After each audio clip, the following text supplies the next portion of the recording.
Ladies and gentlemen, please notice that exits are conveniently located at the front and rear of this auditorium. When leaving the theater, we suggest that the exit at the front of the auditorium will allow you easier access to the parking areas. Thank you. Hi, I'm Mike Butler. And I'm Mike Field. And welcome to Forgotten Cinema, now showing. Each episode, we highlight a brand new release. We'll discuss what we love about the movie or perhaps don't love about it. But don't take our word for it. Go see the movie for yourself. Nice. Right? Nice, short, sweet. You don't want to ask me how I'm doing? Fine. How you doing, Mike? How you doing? You want to switch fine. it up? How are you? How you doing? I don't want to switch it up. This is your thing. So how you doing? I'm doing all right till I found out my father died, not in a plane crash, but resulting from the plane crash was eaten by a shark. Now I've gone back to my family's old house where the trickster demon that tried to take me for his child bride 36 years ago is up to his old tricks and trying to get me again, all while his ex-wife is trying to get him. And I'm dealing with my estranged daughter who thinks me seeing ghosts is a lie and I'm crazy, and dealing with my fiance who is really taking advantage of me. Sounds like a lot of plots. It's probably too many plots. Plots and subplots and mini plots. And yes, that's right. That's what I guess we'll talk about a little bit as Mike and I went to go see Beetlejuice in IMAX last night at our local movie theater. It wasn't just me and Mike because Mike had to bring his lady friend along, Elise. So, it was like the three of us. They were late. I was in the theater all by myself waiting while they were just putzing around in the lobby. We were waiting in line at the concession stand, which took way too long. Well, that sounds like you need to go back and kind of rule with an iron fist. You would totally go back. Totally. If they said like, Reich, run the place. Here's 6 figures. Have at it. And you'd be like, done. Yeah, probably 6 figures. Yeah, probably. Right. So I know we do for those who don't know, who maybe just listen to the main show, the now showing is a little different. We don't really go through all the facts and stuff like that just because it's new and there's not really a lot of look back stuff. But although this movie has like already 100 detail notes, has 100 notes on IMDb Pro. I'm like, already?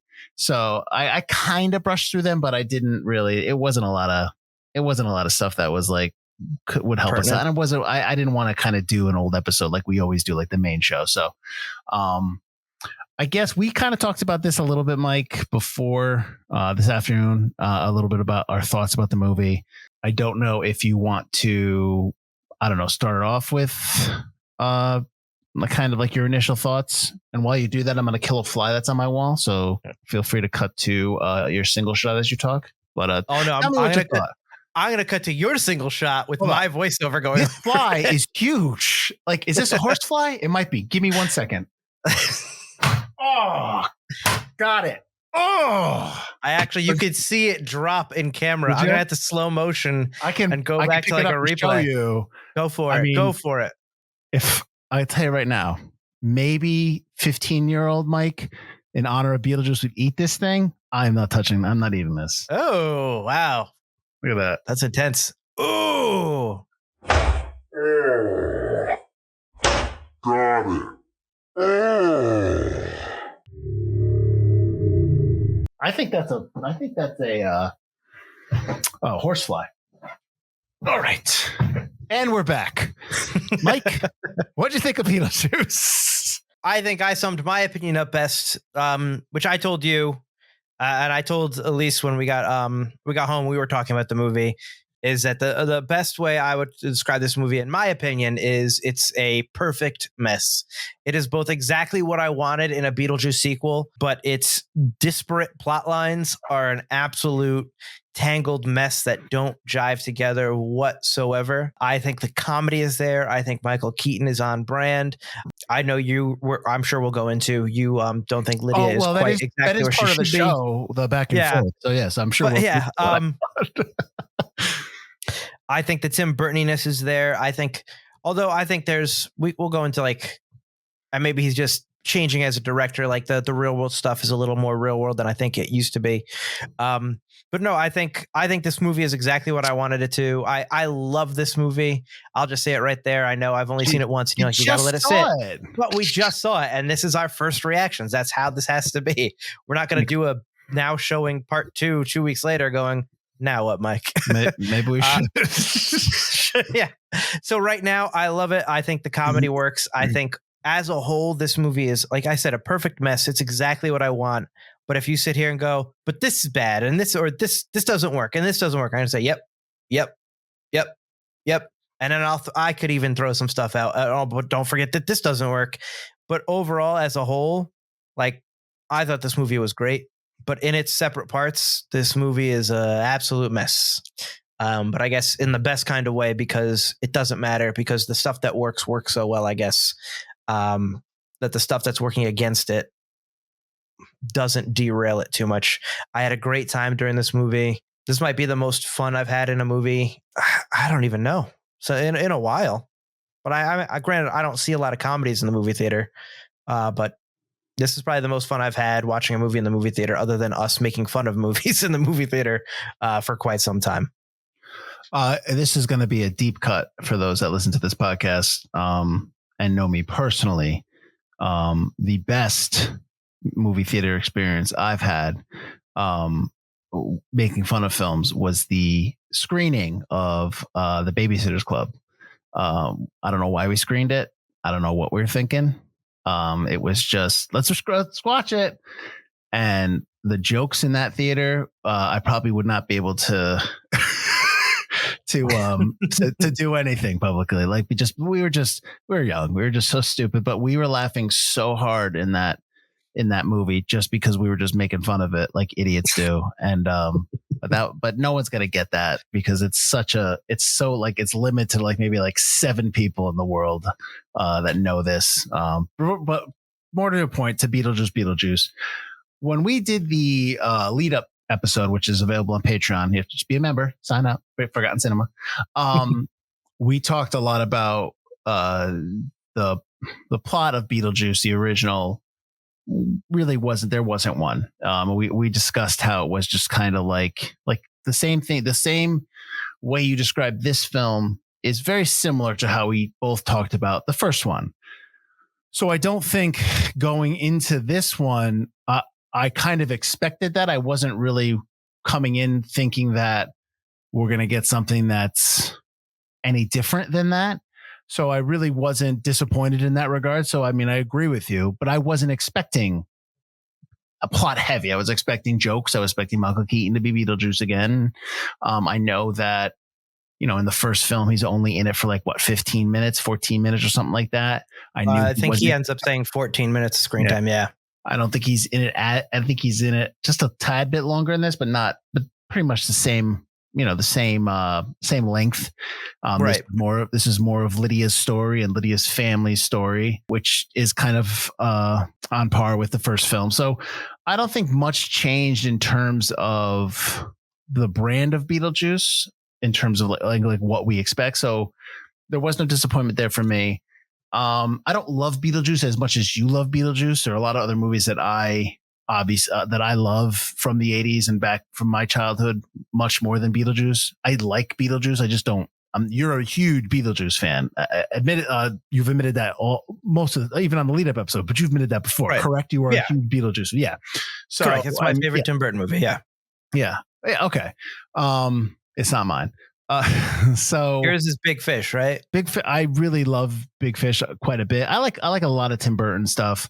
But Big Fish again, I'm going to say this now, when I'll say this about Beetlejuice, I want to go back and watch Big Fish again, because I remember when I first watched it, I loved everything about it.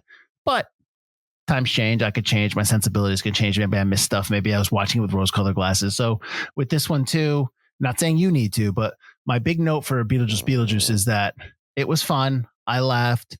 There was things that I liked.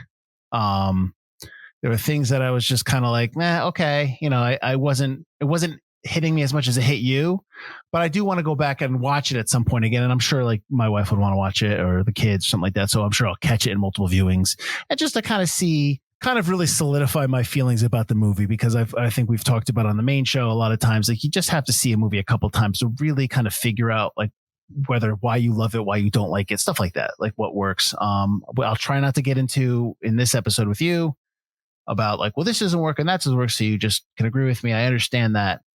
Usually we start with characters, but I'd like to start with the plot.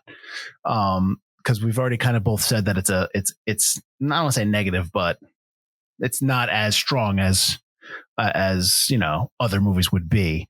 Right. But I wouldn't say that there's not a plot. It's there. But could you? I think there's just too many. But yeah. Right. Go ahead. So let's go into kind of what like just in general. And I think we say this before we do a now showing episode, and I don't think we said it already, but we're going to spoil the film. So if you haven't watched it, don't listen. For sure. Yeah. Yeah. The dueling plots, I guess I can only think of right now is the two villains, which I called paper thin to you, and the dueling plots. But then, so let's break it down. There's the plot with Astrid and the boy that she meets. Astrid and Jeremy. Yep. Right. There's the plot with Beetlejuice and an ex-wife we learn played by Monica Bellucci. Dolores. Yes. So there's that plot. There's the plot of a fractured family, if you would, with Lydia and her daughter Astrid kind of not just kind of like a split a little bit, because you find out that Lydia, her husband is dead. Her ex-husband. No, they were married. But you're right that was the ex-husband. They had separated. They divorced or they separate. Yeah, they weren't. Yeah, because they weren't together. Yeah, because Lydia has the line, "I cared for your father, but that the marriage was long dead before he passed away," or something like that. Yeah. Right. So there's that. So the fractured family. Am I missing one? Is it just those three? No, I think it's those three. Okay. Would you? I mean, you're not going to really count. Would you really count Beetlejuice's obsession with Lydia and his need to come would you home? count that, or is that more of a subplot? I think that's more character motivation. Kind of like then you could say like Delia dealing with her husband's passing is another one, but that's just what spurns the Lydia Astrid plot, really. So right. Because Dolores is a cultist. She was a soul sucker in life back during the 1300s. Married Beetlejuice to suck his soul, to kill him and then suck his soul.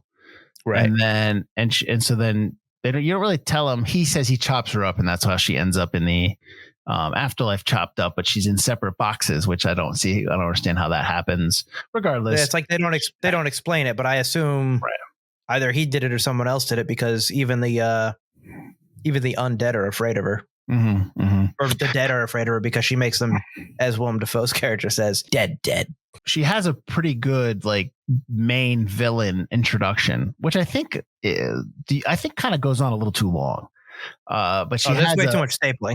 Yeah, like they do. Like I get it. She stapled little parts. You don't have to see every single part put together, but yeah. So she has this big villain entrance. So immediately you're like, okay, then this is what I'm thinking in the theater.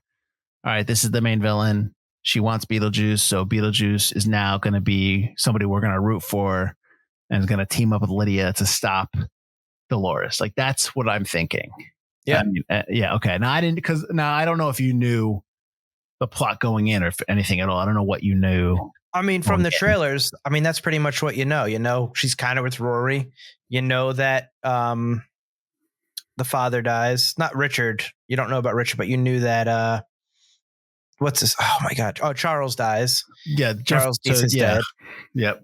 So that stuff from the get-go with the trailer, and they introduced Dolores as the big bad. So that is, what you think going in is somehow that's all going to tangle into Lydia and Astrid kind of dealing with the afterlife and Dolores. Yeah.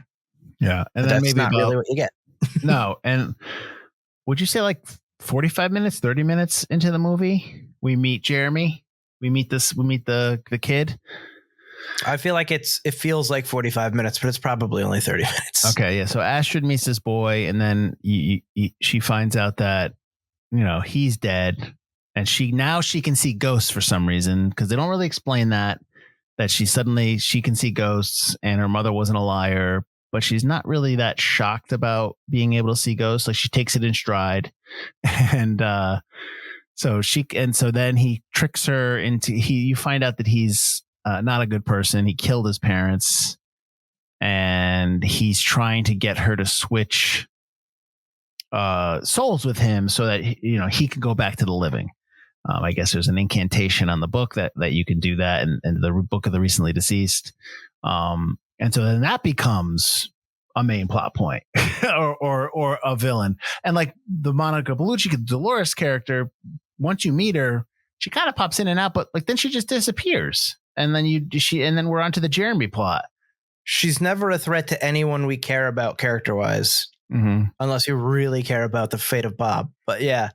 She just kind of like Beetlejuice is scared of her, but never scared enough of her. It doesn't seem to motivate Beetlejuice either way. Charles's death is what spurs him to Lydia, not the fact that, oh, Dolores is coming after me. Let me get hitched so I can go back to the living. It's just kind of like she's there. She misses him a couple times, and almost like a comedy of errors. But then she's never, ever a threat. Even when she has him dead to rights in the church, he's never that nervous about it. Yeah. So yeah, it kind of leaves you with, all right, I'm just along for the ride. Well, let's see how this ends. Like I again, my expectation going in wasn't for something that, that major. So I wasn't like, oh, come on, this is ridiculous. But when I think back to it, I'm just like, yeah, there really isn't any kind of, there's no stakes. There's no nothing. Like there's nothing I care about. The end of the movie. I think your stakes are Lydia and Astrid's relationship. And I think that's similar to the first one, where the plot was the Dietz and the Maitlands getting along is the plot. And I think kind of like the way you're bringing that up in Beetlejuice, the way they treat death is very similar in this one. It's just kind of like it happens. Who cares? Barbara and Adam. I want to say Adam. Yeah. The Maitlands, just like you had said in our lead up episode, they died and we're dead.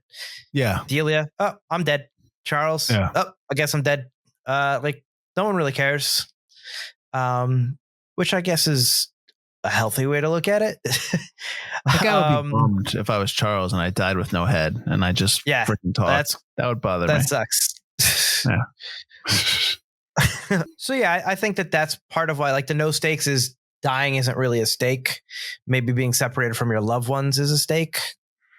Well, we do now. We get the introduction of moving on from the afterlife. So we never had the soul train. The soul train. They never had that before. It was always just like you're dead, you're in the afterlife. That's it. There was no talk about where your soul goes, or they don't say heaven, but I think that's what you're going to interpret when you get the soul train. And yes, they are dancing like they're on the soul train from the 70s, which is awesome. So, that's, you never really get that. Now you do in this one. You kind of learn a little bit more about the afterlife, but I do want to ask you this. And your answer cannot be, well, I guess it is what it is. In the first one, they set up the fact that when you kill yourself, you go back as you go to the civil servant. Yeah. But we're not saying that Lydia's husband killed himself. So I had the same comment to Elise. Yeah. He died in the Amazon, but he wasn't a suicide. So why is he working? Why is he working? Unless you just have to get a job, but then he would move on to the soul train, unless he didn't want to move on to the soul train because you can't peek in on your family if you're, if you moved on to the soul train, maybe you can't come back. And he wanted to keep an eye on Lydia and Astrid, especially Astrid, since that's his daughter and they had broken up. But they never explain, they never really explain why Lydia never can see him.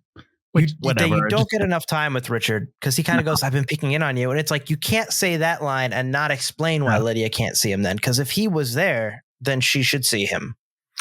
Not that, again, we don't like to rewrite films because that's not our job here.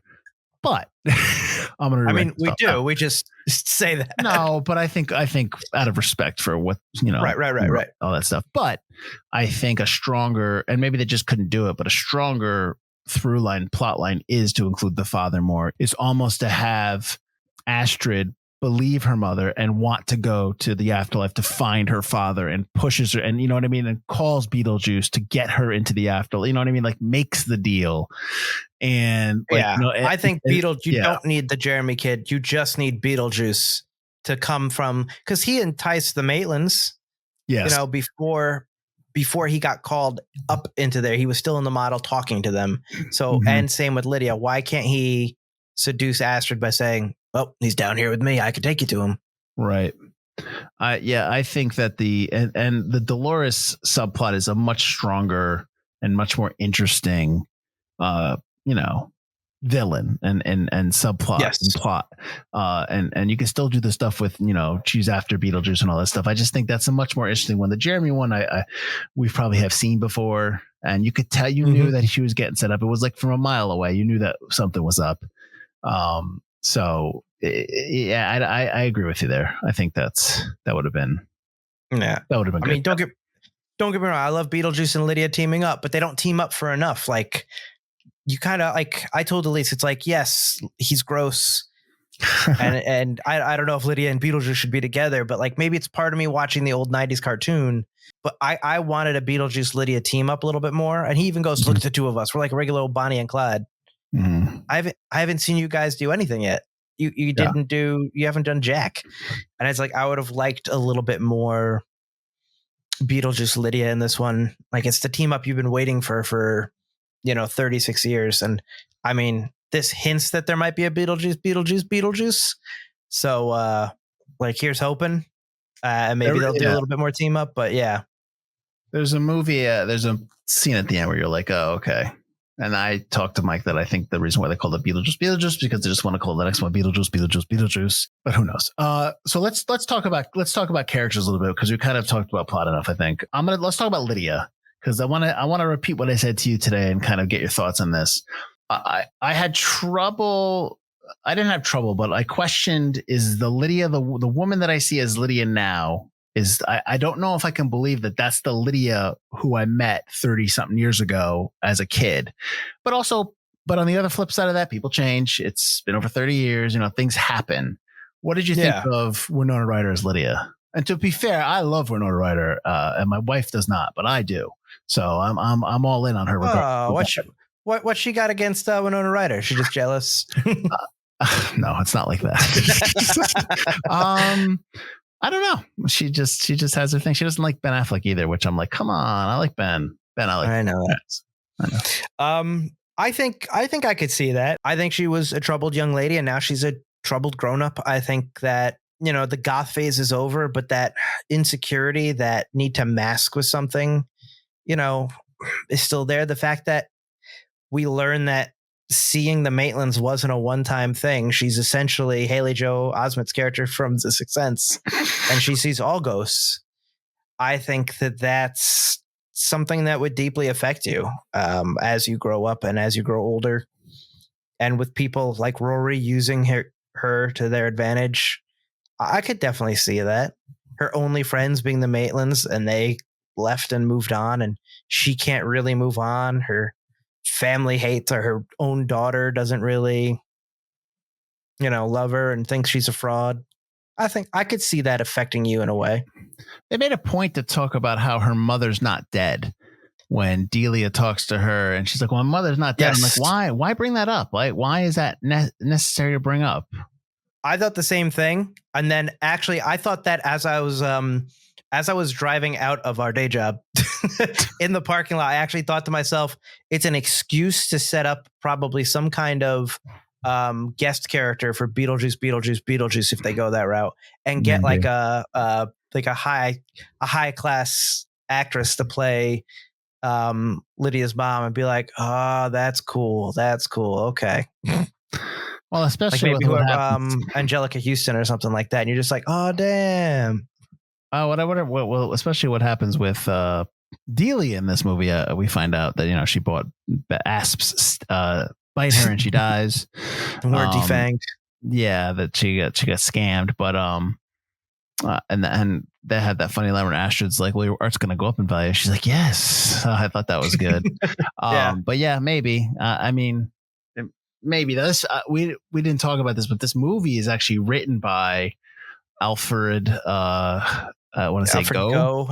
Yep, and Miles Miller. Miles Miller. Is it Miller or Millar? Both. I think it's Millar. Yeah. Go is the creator of Smallville, a show that Butler loves, and Millar wrote a lot of stuff for Smallville, and he executive produced it. But he is also the creator of Wednesday. But they basically, I want to say they rewrote a script that Seth Grahame-Smith, who did Lego Batman, has been working on the script for 3 years, since 2021. So they're working off of a script already prepped, but it's just Jenna Ortega is from Wednesday. Tim Burton executive produces Wednesday. He directed 4 episodes, so it's clear that this was probably all the talk while they were on the set is of Wednesday talking about Beetlejuice. Jenna Ortega just walked by and they had, hey Jenna, do you want to be in Beetlejuice? Sure. Yeah, no, I remember all right, gotcha. When she was like, being on Wednesday really helped me prepare for Beetlejuice. Beetlejuice was like, no shit. I mean, obviously, but that's fine. That's great. Okay, but back to the characters. We're still on. I want to talk about Lydia and Delia because I did bring this up to you as well. Which that I kind of wanted. Well, Lydia and Astrid reconciled. I really didn't feel like there was any kind of internal reconciliation in terms of Lydia really finding her Lydia again. Like when Delia tells her, right, where's that obnoxious girl that tormented me, bring her back. The obnoxious little goth girl. Yeah. Right. Like that's what I was expecting at the end of this film, was that Lydia would just become herself again. And we don't get that. I do agree with that. She gets rid of the toxic, some of the toxicity, pretty much all of it. Rory gets rid of, or she thinks she gets rid of Beetlejuice. She gets rid of Rory. She cancels her chintzy show. But yeah, I agree that there's no Lydia coming back, and maybe that's Beetlejuice is how Lydia gets her groove back or something. Mm-hmm. But I do agree that even though I think I can see her character getting to the way she is, I don't think we get to see her getting that strength back that she has in the first one. And Catherine O'Hara's Delia is pretty much the same, although I keep thinking it's Catherine O'Hara from Schitt's Creek, so I think there's a little. They're very similar. Yeah, I keep thinking there's a little Delia in there. I think that Delia does have she's definitely a little softer on Lydia though than she was, which I kind of like. Mm-hmm. I definitely feel like there's a little bit more mom in her than there was in the original. And the original was just kind of like, yeah, she's my husband's daughter. Okay. Mm-hmm. But in this one, I really feel like there's a lot more maybe Lydia hasn't completely accepted it yet, but Delia is like, this is my daughter in her own Delia kind of way. I feel like, Delia isn't really the Delia we know from Beetlejuice unless she's talking about Charles or doing something about Charles, or just when that comes up. Everything like with Charles is then you get her when she's doing her screams to capture the, when she's at the gravesite and recording herself saying something, like, oh no, that would be better if I say it like this. And right. Yeah. No, you don't really get that Beetlejuice, the first one, Delia, until those moments. But when she's around Lydia and her family and Astrid, with the exception of, but even then she's there because of Charles, the exception of her yelling in the middle of the courtyard of the school. You kind of, like you said, you get that maternal Delia, that loving Delia a little bit more in those scenes. But of all the characters, and we haven't even talked about Beetlejuice. I mean, Michael Keaton is just Beetlejuice, and it's the same. Do you know what I mean? Like, it feels the same. Which is, I think that's the best compliment you can make. It's 36 years have passed, and I think that goes by when he talks about how much he loves the character. That's where you can see it, is that he hasn't skipped a beat. Like, he loved being Batman, and I think of all the things you could talk about in The Flash, he's fucking Batman again when Batman happens. And when this happens, when the juice is loose, the juice is loose. And I think it's awesome. Do you think it comes too late? No, because I think you get it peppers you with it at the beginning. So I think it's okay. Although I do still think you can cut 10 minutes of the movie, the front half of that movie, a little down, shrink it a little bit to kind of get him in a little sooner, or get to the more exciting stuff a little sooner. Mm-hmm. But I do like that we get hints of Beetlejuice. We get little peppered out moments. and then the end is when we get a lot of Beetlejuice, which is kind of, I think, what we want. Mm-hmm. But I mean, do you think we don't get enough of him at the beginning? No, I think, like I said when we started this episode, that it's like the first movie. Like, it's more about Lydia and the Dietzes and the family than it is about Beetlejuice. It's Beetlejuice is obviously he's the star of the show, but he's more so. It's almost like the movie is named after the main catalyst, the main instigator. So that fits. And no, I think he's fine. I think his screen time is fine. But I actually, this is not a knock on Beetlejuice, because I think maybe because we've seen it before and we know it. I actually was probably the favorite character was Defoe's character, was Wolf Jackson. Yes, he I think he was funny. I think he was somebody we hadn't seen before. He's just really funny. Again, it's another side of the afterlife that we had not seen in the first film, which is now you've got these, like, this police force that that investigates and actually enforces the afterlife law, which you didn't have in the first film at all. So I kind of really liked Willem Dafoe as Wolf Jackson. He just looked like he was having fun, and he was just like, this is what I want to do. And I don't know if he got that direction from Burton, but he was really good in this. No, absolutely. His lines were awesome. His action of always having, like, the coffee cup and the assistant coming up to him was really, really good. The half blown up face. Mm-hmm. It all worked really, really well. I also think that Justin Theroux's character of Rory, I think he played that really well. He's such a cowardly, terrible human being, like fake Zen woke yoga guy human. And I think he played it to a T. Like, he has so many good lines being that kind of meek, cowardly, villain kind of guy. Like, I thought I would just, like, dislike him. And I do. You dislike him from the get-go, but he is still really funny. Like, he still works for the comedy sake as well. Yeah, well, Justin Theroux is extremely funny. And we've talked about, for those who listen to the main show, if you listen to the episode about the Baxter, yep. I talk about how he has one of my favorite scenes and my favorite lines in a movie in quite some time. So he's just really good. Anyways, so I think everybody, I didn't have a problem with, the Jeremy character, that's not, the actor's, he's fine. It's just the character that I think we just think is unnecessary. He's unnecessary. And kind of like you said, you've seen him before. I don't think he does anything that's new or interesting. He's very, actually, he's very Smallville bad guy of the week. He's very, let me take you on a date, Lana or Chloe. And then, like, oh, by the way, the meteorites affected me and I have powers that now I have to kill you to grow or something like that. He's very CW teenager villain. Good point. Very good point. Although he needs to be there because he's got one of my favorite Beetlejuice lines now. When Beetlejuice gets rid of him and he's like, as Dostoevsky says, so long, fucker. And he just pulls the thing.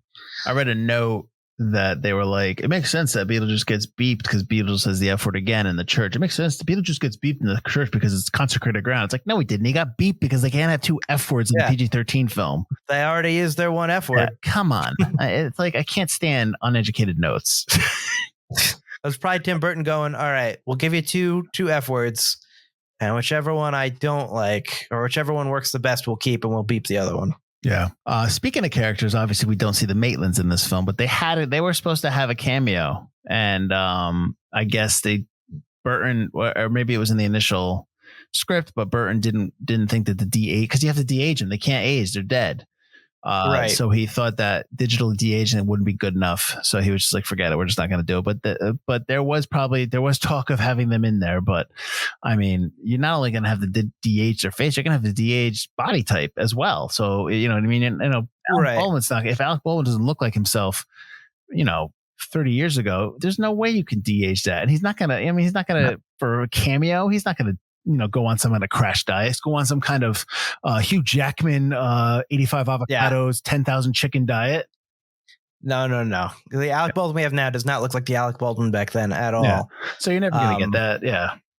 I don't think, And I think we were talking about leading up to Beetlejuice. I don't think you need it. It's not their story. Like, I wouldn't have expected them to be in it. Yeah, I certainly wasn't saying like, oh, I can't wait to see the main again. I wasn't. I was like, oh, Winona Ryder's in it. Cool.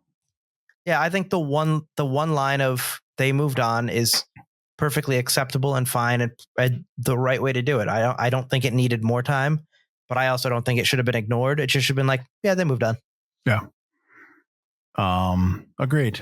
Agreed. That's yeah. Do you think that we saw this film in IMAX, Mike? Do you actually think this is an IMAX film? Like this should be an IMAX? I was talking to my mom about that today. You're just talking to everybody about this movie except me on the cast. No, I don't think it should have been an IMAX. And I think part of that reason, and I'll watch anything in IMAX. I love watching it in IMAX. I prefer it bigger and louder. But I think the way Tim Burton shoots with some of his lenses, he chooses some weird lenses at times. And I feel like it makes the image look even more distorted to the point where that's what I was focused on in some shots, especially some of the close-up shots. It just made it look more fishbowl-like. I don't know if you noticed that. It only happened a few times, but I was kind of like, I don't think this would be weirdly like, and not like Tim Burtonly weird, just kind of off-putting and distracting if I saw it on a regular screen or on my TV. I think some of that worked against the film instead of for the film. Hang on, because this is the note I'm going to read for you. This is the third Burton movie that's shot with Panavision anamorphic lenses. So he did Mars Attacks, which is in 96. He did Planet of the Apes, 2001. So those were filmed anamorphic as well, but those were widescreen. So there was 2:3:9 aspect ratio. But this film is anamorphic Ultra Panavision 70, but it's 1.85. So he does shoot, as you say, big. And I'll tell you the scene, you can notice this, is the scene when Lydia and Astrid fight and she goes for the bike ride. Yep. And she walks down and she goes to the bike, and it's a shot looking down at the house, and you know, it's tall. So you see Astrid walking, and you hear Lydia talking with Delia. You kind of see her, but you hear her. It's not obviously from that shot. Maybe it is. Who knows? But as Astrid's walking to the bike, she's out of focus. You can see that the edges of the screen go off in focus, and that's where you can notice that. So I noticed it immediately, and I actually pointed at the screen when we were watching. I don't know if you saw me do that. I was just like, look. So I did notice you pointing, and I was looking. I was like, I don't know what. Yeah, it wasn't like what we talk about, which is the new style of. No, it wasn't the the out of focus edges. Yeah, direct focus, where it's like if you're looking at an image and I'm in the middle of the frame and my face is in focus and everything around me starts getting out of focus the farther you get away. Whereas I think I see this in the main show, where there was an episode of House of Dragon where there was 3 guys, 1, 2, 3. This guy's in focus, this guy's out of focus, and this guy's giving a line. And I'm like, what is he talking out of focus? He's not in focus. So, that bugs me when I saw that. And that's kind of like why I'm not a huge fan of that kind of look. Although I have been told I'm a classical filmmaker, so maybe that's why I don't like it as well. I hate it. So yeah, I don't think you need to see this in IMAX, and I do think that certain shots are distracting. But I did bring that up earlier, like something early up about shots. Is I think that, and maybe this, like I said, maybe this is Tim Burton maturing as a filmmaker. Maybe this is like the way he shoots now. But I felt like the stuff in the real world was much more realistic in this film than it was in Beetlejuice and in some of his past films. And I think ever since Big Fish, a lot of his brighter scenes that take place in life are more vibrant and realistic than they were at the start of his career. I don't know if you agree with that or Big what Fish you think of that comment. Big Fish is a parable. So there's it's a fairy tale. Yeah. Yeah. So there's the style of shot of, it's almost like Big Fish is almost like a perfect blend of Tim Burton and reality. I think to your point, in terms of, are you talking about the afterlife and all that stuff? Or are you talking about everything? The afterlife is still very Tim Burton, obviously, because the designs, you're on set, But I think a lot of the shots that take place in what's the fake Connecticut town they call it? Winter River. Winter River. All the Winter River stuff looks very, very real. There's really no, other than the house still looks like that same house design. It's not, you're not in a Tim Burton world. And I think even when you open in the Maitlands being alive, it looks, so a lot of it looks Tim Burton-y, or a lot of it has a Tim Burton vibe going on. And in here, it's like you get the Tim Burton vibe, the Burton vibe, or whatever you want to call it, only in the afterlife. And the real world is very real in a way that his past films weren't. I think it's probably. Did they shoot this on film, or did they shot this on film, right? Or is it digital? Burton seems like a film guy. Although maybe to keep costs down, they shot digital. The shot, I'm looking at the. I think they did shoot digital. Well, I think you can attribute what you're talking about, the look of the film. I think you can attribute that to the cinematographer, who is Harris Zambar Lucas. Lucas. Anyways, he did Belfast, which I love, which looks fantastic, even though it's black and white. I know that. Right. Yeah. But he also did like Death on the Nile. He's done. I think he did Murder on the Orient Express. I'm not sure. Let me look. He did. Hey, all right, I remember that. So, Haunting in Venice too. So he did that as well. So he's done all those films. So I think, I think that I would say I would lay it at the feet of him. Like, he probably is the reason why it looks maybe not so much like a Tim Burton film in terms of the realistic nature. Like, it's somebody who has a firm grasp of the visual. So, I mean, it could be also, it's a 36-year-old movie. It's 36 years past Beetlejuice. So you've got better cameras, you got better lights, you got better, whatever you got, so it could be that too, Mike. So, I mean, it just looks more real on camera. Maybe. Yeah. I mean, that could be, yeah. Things look less cinematic now and look more like a window into the real world.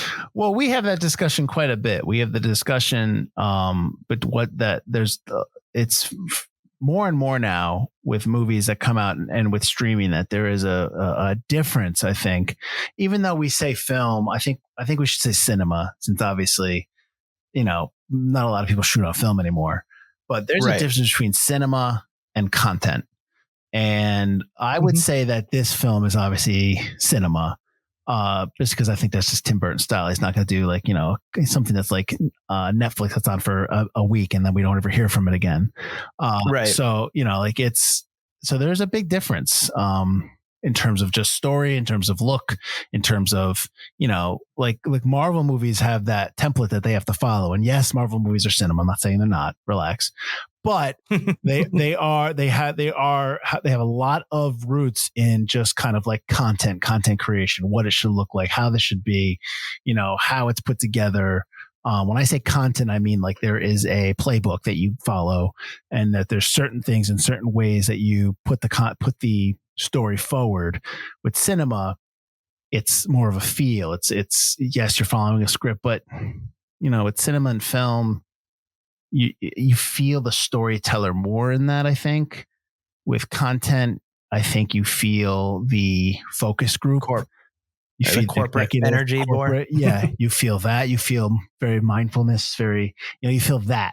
And I think that that's where I think. And we talk about it all the time. Like, I'll take a movie that maybe isn't great, but like the actors, the directors, the storytellers made decisions. And if I agree with them or I don't agree with them, they still made the decision and I went with it. It wasn't like, well, we did this and then we talked to 25 focus groups and they didn't like that. So we did this. And I hate that note. Yeah. Whenever we do a movie where that's a note, I hate it. It's always the worst decision. Yeah. And it's sometimes it's right, but yeah, maybe that's a get off my lawn moment for me. But this movie does not feel that way. So I will say that. What did you think? Because I think I know what you thought. What did you think about the asides, the backstory to how Charles perished, the backstory to Beetlejuice, and I don't remember if we did it one other time, but we see the different kind of these little vignettes. What did you think about the vignettes that we see? Oh, that kind of showcase Tim Burton's other stylings. Yeah. The Italian, which is kind of Ed Woody, kind of filmed kind of like an Ed Wood kind of thing. And then the claymation kind of obviously Corpse Bride Nightmare kind of look. Well, I don't mind it because you're not going to have Jeffrey Jones in the film because he's retired, because he's also a registered sex offender. So he's not coming back. So you clearly got paid. Well, that's what I questioned. Warner Brothers had the likeness. It's not his voice. Yeah, I question that because it's clearly him. So he either got paid for his likeness, or like you said, they maybe have him contractually obligated. Odds are they paid him for his likeness. Right. It wasn't his voice though. So there's that. But he wasn't going to be in the movie, so there's no way around that. You can't. Yeah. He's just not going to be in it. So I was fine with it. I understand why that's there. I didn't mind the way Beetlejuice is speaking in Italian and talking about what happened and what happened to him. That was fine. That didn't bother me. I thought it's an interesting doing it once. Like if you just did it with the Charles stuff, then I'm okay with it because I don't know how you're going to do without it. But having a second one, I think kind of like adds to the fun of the movie. And I think it works. I don't know. Did you like it? I did. I liked it a lot, but I noticed that you were kind of like, what? I think you actually audibly went, what? And I was like, no, that was the Charles one. That was the Charles one. But then I didn't get a reaction I did with the Italian one. So I was like, I don't know if you were like cool with it after that, or if you were like, we're down on it. I just remember it's in my head. You going, what? I don't talk during movies, Mike. I focus on myself. So I was like, oh, I wonder if that means he doesn't like it or not. Does Mike like this? I care if you didn't or not. I know.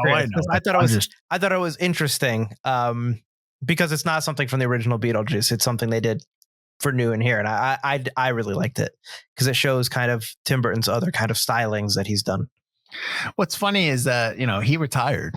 He wasn't good. He was done, and he did 4 episodes of Wednesday, and it was fun again. So then he decided to do Beetlejuice. I don't know what he's doing after. He's probably going back to Wednesday a little bit. But he was done with the system. He was done with the whole thing. I think Disney kind of killed him, which is why he's kind of got the Disney note in the Disney line. Yeah, in the movie. Well, Disney has that way. They have that way of destroying creativity. I mean, you gotta let filmmakers and creators be. You have to let them do what they do best. It's not like Tim Burton's a new person right off the boat. Well, that's the thing. You know what I mean?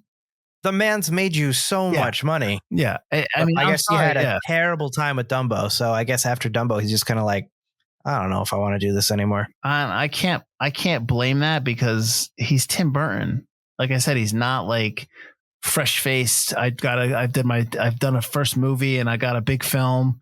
It's not, you know what I mean? He doesn't have the leverage to complain, but he does because he's Tim Burton. So you should be hand holding someone who's like a legend. Yeah. In their field. Yeah. I've got no problem. I mean, if he comes back, I don't even know if he's set for anything. I was just going to look that up. Let me look it up right now. Something starring Monica Bellucci, perhaps. I'm sure. It's like the joke from Extras, where he's talking to the comedian, and he's like, Johnny Depp's like, I'm making a movie, but you'll never guess who the director is. Tim Burton. Well, you'll never guess who's playing the leading actress. Helena Bonham Carter. How did you know? He's got, I guess he's doing, it's in script though. So I don't know if it's a production. Obviously it's not. He's doing the Attack of the 50-Foot Woman, but it's just in script stage right now. Oh, that'd be cool. So, maybe he's back, maybe he's not. I'm sure he's doing, second season of Wednesday, which I have never watched any of those seasons. I never watched the first season. So I have not either, but I've only just recently got my Netflix back. So, hey, look at you. Look at you. All right. So, I've got really not much else to say about Beetlejuice, unless you do. There's just other things. Are you looking, do you think there will be? And are you looking forward to Beetlejuice starring Michael Keaton Douglas or Michael Douglas Keaton? Yeah. I think if once I see the trailer, I'll be like, okay, yeah, I'll see it. I'm not anticipating that unless I hear it, unless they're like, yeah, we're doing one. And even then I'll be like, let me just see the trailer. So if and when it comes out, I'll watch it, but I wouldn't say that I'm like Indiana Jones and Kingdom of the Crystal Skull and Dial of Destiny. Like that, well, a little bit. That's what I wanted. That gets me excited. Like, yes. But like this, yeah, okay, I'll see it. Like the whole thing, we're just so fresh off the announcement that they're working on a Goonies sequel. Okay. You know, like I was never a big Goonies guy, so I am, but I'm just like, I could take or leave the Goonies. I'm okay. I don't need to. It's fine. I mean, I've seen enough of Corey Feldman performing on TikTok to be like, I'm good. I'm good with what I see. We're got to bust out some moves. I mean, I've seen all the Lost Boy sequels. I've watched them all. They are not good. What a trooper. What's up? I said, what a trooper. Yeah. Because I like the Lost Boys. I was like, all right, I'll watch them. And this is when like a lot of these films are going like VOD or like straight to DVD. And I was like, oh, they're doing a sequel. And like, yeah, I'll watch it. You know, whatever. It's a quick one. No, you know, and I've been in the trenches with these films, but like, I'm done. I'm excited. I'll watch it when it comes out, but like, we'll see. I'll hold my judgment. I will say before we go that the one thing I really liked about Beetlejuice, and I respect the marketing team for, and we talked about this earlier in the day, is Beetlejuice Baby. I thought was hilarious. Mm-hmm. And it's very impressive that the marketing team didn't just and the promotional team didn't just ruin the hell out of Beetlejuice Baby, because every other movie we've watched lately, they'd be all over the place, be at McDonald's, Burger King toys, or on buses, on billboards, on commercials. He'd be in the Dove commercials, and they kind of held him back. Yeah, maybe now, but they held him back so that you could be excited about him, at least for the initial watch, which I thought was really impressive and really strong of the promotion team, but something I really enjoyed in the movie, because you very rarely these days get surprises. Well, they probably were told not to say anything on pain of death, but also the cast for not revealing it. So and it's funny, it's cute, it's disgusting, as it should be. But yeah, it reminded me of almost like a baby Chucky doll. It gave me Chucky vibes. Yeah. So yeah, it was fun. It was good. It was funny. Do you recommend this? Is that where we go with these? Yeah. I mean, I don't know if I recommend it in IMAX though. I don't think you need to. You know what, Mike? I was looking at digital releases. It actually gets released the week before Halloween digitally. Yeah, that's what I told my mom. I was like, the week before Halloween, count on it being able to rent it. It's slated October 22nd. Yes, I think people should see it. If you like Beetlejuice, I think you should see it. I think you need to watch Beetlejuice to really appreciate this movie. Agreed. I don't think it's going to find too big of a new audience because the movies are so far apart. I think the original Beetlejuice, if anything, finds a bigger audience because of just the promotion of this movie. Mm-hmm. But I don't know if I would recommend spending, like, and I'm counting food, spending $30, $40 to $50, depending on who goes with you to the movies to watch this film. No, with IMAX, probably bill came to about $70 something, $80. But to be fair, I wouldn't recommend a lot of films that be very Twisters. Yes. But like, you know, in the theaters, like, but I saw Trap in the theaters. You could wait for Trap, which is on digital, you know, stuff like that. So I don't know if I would, it's very difficult to justify having people go to spend so much money in the movies when you're not getting super strong stuff. You're getting decent stuff. You're getting good stuff. But when you know it's going to come out 30 to 45 days later, wait till it comes out at home. And you don't have to deal with the person talking next to you, or, you know, somebody sitting in your seat, or someone singing Deo poorly while the song's going. Yeah. $12. Was somebody doing that? I didn't hear that. Were they singing that back? Oh, there's a drunk lady behind us, and she just kept singing Deo. I heard her talking, and spending $10 on a popcorn. Yeah, man. I went over to the stand and I was like, yeah, can you just give me a Coke? What size? It's like, this is our large, and it was huge. And I was like, no, don't give me that. Give me the lower. Give me the next one down. And what's sad, Mike, is that when last time we went there, I looked at the prices. They don't even say, you can't even say for a quarter more, would you like a large, because they're all farther apart now. So you can't even say. They don't want you to upsell anymore. It's like stop being part of the deal. I would definitely recommend this. And I would say if you're a Burton fan at all, because he's probably got very few movies left in him since he was burned out, and you're lucky we're getting this. He's like 4 years older than me. Get to work. But if he is going to retire, if he's not, he doesn't want to do it anymore, I would say, it's cool to see a Tim Burton film in theaters again. Something that's just not part of, He'll still the do studio stuff. Assembly line kind of stuff. But Just like to you help said, yeah. I think he's older than you. I said 4 years older. He's like 7. We're looking at it. It was like 70, 71. He's born in. Oh, really? I think so. Why am I thinking he's like my parents' age? No, he's like my parents, 1958. Tim I'm Burton. sorry. I looked at credits. Yeah, never mind. He's done. I'm just kidding. Clint Eastwood's making movies in his 90s. Let's go. Rock and Steven roll. Spielberg's 10 years older than Tim Burton. Woody, I know you don't like Woody Allen, but Woody Allen was making movies half deaf, half blind, having people talking to his ear saying like, okay, that's good. He, all right. And call action. All right. So let's go. Just because you're younger doesn't mean you're better. It just means you're just in it. Come on. Like you said, he's just burnt out. Yeah. I mean, I would be too. I wouldn't want to have to consistently have to fight for something when you don't want you don't want anyone to say this, but you don't want him to be like, like I made this and I made that and I did this film.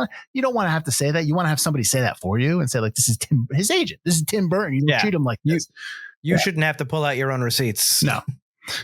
I mean, I never understand. Like, I never understand like when you hear like older directors can't get work and it's like, you can't give these guys $1 million to go make a movie. Like, I mean, unless they're jerks, unless they're just kind of like, they don't want that. Right. But I would think that it's, when you're a director or writer or storyteller, like you want to tell stories. I would think that burning fire is inside of you. And I don't and if it's not, that's too bad. That's gone. But I would think you'd always want to tell stories. So I would think if given the chance, Tim Burton would want to keep doing it. Getting burned out, I get it. You don't want to deal with that nonsense anymore. All right, I'm done. I'm getting off my pulpit. Mike, I guess where can they find us? You can find us right here, wherever you're listening or watching us. While you're here, do us a favor, like, rate, subscribe, comment, all that good stuff. Let us know what you thought of Beetlejuice Baby. If they start pumping out all the Beetlejuice Baby merchandise, are you going to buy one? And are you looking forward to a Beetlejuice possibility?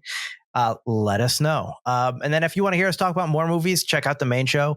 If you subscribe to us, you'll get notifications. We put out a new episode every Wednesday. We're leading into our Forgotten Horror season. So all month in October is all horror movies all month long, including a special episode on Halloween itself. So I think it's 6 movies this Halloween or this spooky season. So it's a really long Forgotten Horror season. So check that out. And you can go on our Patreon. We talked before. We had our special Beetlejuice lead up episode there. We have all the Ghostbusters, all the modern Planet of the Apes films. We did all the Alien films. We did Road. We got so many movies on our Patreon already. We backloaded that shiz up. It's just go on there. You can get all our special episodes. You also get early access to our main episodes. You could talk to us on Discord, support our show. And we couldn't do the show without the support of our Patreon. So thank you guys so much. Indeed. So we don't know what our next now showing episode is going to be. Field's fighting me on Joker, but because it'll definitely be not until October. Right. So we're going to do one a month, right? We're doing one in October, one in November, one in December. Correct. That's what we talked about. Yeah. November's definitely Gladiator 2. Right. And then we'll do a lead up. We'll do Gladiator for our Patreons. And then December, we were talking we need to think about this because December we were talking about Nosferatu. But the problem is that like that's a Christmas movie. So it's like going to be July. When are we going to watch January? it? Yeah. Well, that's what I'm worried about. Like I imagine it'll be out here. I'm just saying like schedules, getting together, getting to see it. So I mean, I still think we can do it, but if it, let's say it this way, if it pushes to January, we'll just do another one in January as well. We'll just do 2 or something like that. Works. Yeah. I mean, we've never done this before, Michael. And I don't know if I'm Michael. Wow. I don't know if you want to do this, but we've never done anything with the Oscars in terms of stuff that's been nominated. We've never done that.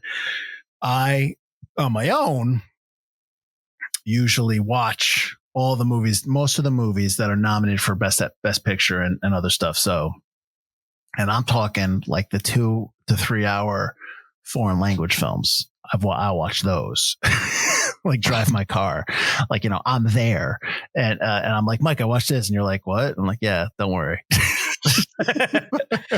Yeah, I mean, I'm cool doing that. It's been a while. I used to try to watch almost every Best Picture nominee, and then when they got up to 10, I was out. Yeah. But I'd like to get back to that. I'd like to get back to having seen them all. So we could definitely do something with the Oscars. We'll have to figure out what we're going to do for October. I'll probably end up being Joker too. So that's fine. So yeah, so when we got to figure out Nosferatu. So yeah, we're going to do a couple now showing once a month, and then a subsequent lead up. Or I think in October we're going to do. I was calling it something. We're gonna watch the 40th anniversary. And for the 40th anniversary of Nightmare on Elm Street, we're going to watch that one. And I was trying to figure out what we should call that episode, like FC Retro or FC Look Back. I don't know. So I don't know if we had to rename that. I don't know. I don't know what we're going to. Yeah, we can come up with a name. Yeah. So that's our plan. That's what we're doing moving forward. Main show, new shows every Wednesday. Depending upon when you're listening to this, like Mike said, we're coming up on our Forgotten Horror season. So, give us a shout out. Let us know if you want us to do a film or you want to talk film. I'll talk film till the end of time. So people kind of get annoyed at me about that. So yeah. Sorry. All right. I got nothing else. I'm Mike Field. I'm Mike Butler. And this has been Forgotten Cinema, now showing Beetlejuice. Nope. I'll have to pop them up on your screen again like last time. It's not. Did I? I didn't even see that. Damn it. I should have looked.